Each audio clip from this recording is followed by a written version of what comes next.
Napakaganda, di ba? Obra maestra man o simpleng art. Humahanga tayo sa iba't ibang klase ng art. At kung minsan, nakikita natin yon sa mga lugar na hindi natin inaasahan.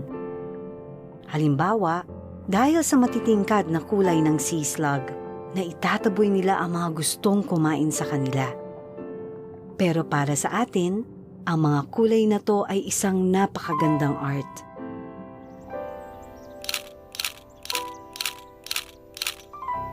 Kayang baguhin ng kamilyo ng kulay nila.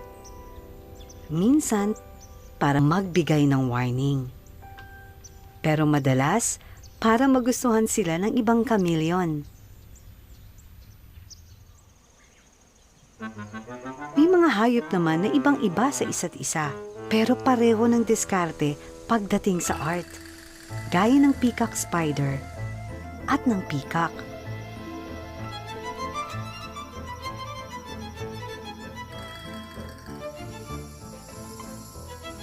Di gaya ng painting, maraming hayop ang gumagalaw para mas maipakita ang kulay nila, texture at ganda.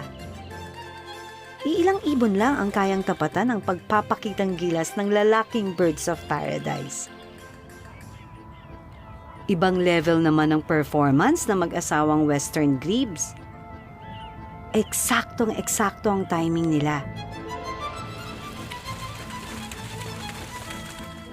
Para silang mga ballet dancer sa tubig.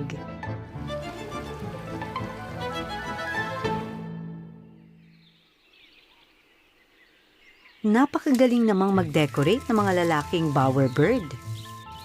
Mula sa mga bagay na nasa paligid nila, nakakagawa sila ng napakagandang art.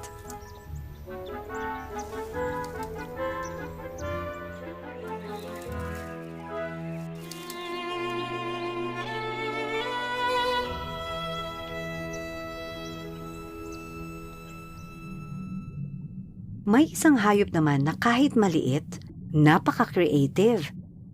Ang white-spotted pufferfish. Nakakagawa ito ng napakalaking art. Hindi simple ang mga disenyong ginagawa nito sa sahig ng karagatan. Napakaganda ng mga ito.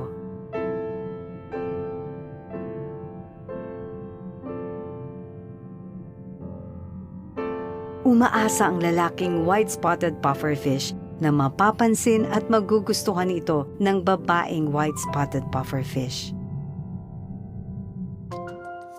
Ano sa tingin mo? Ang art ba na nakikita natin sa mga hayop ay resulta ng ebolusyon? O may nagdisenyo nito?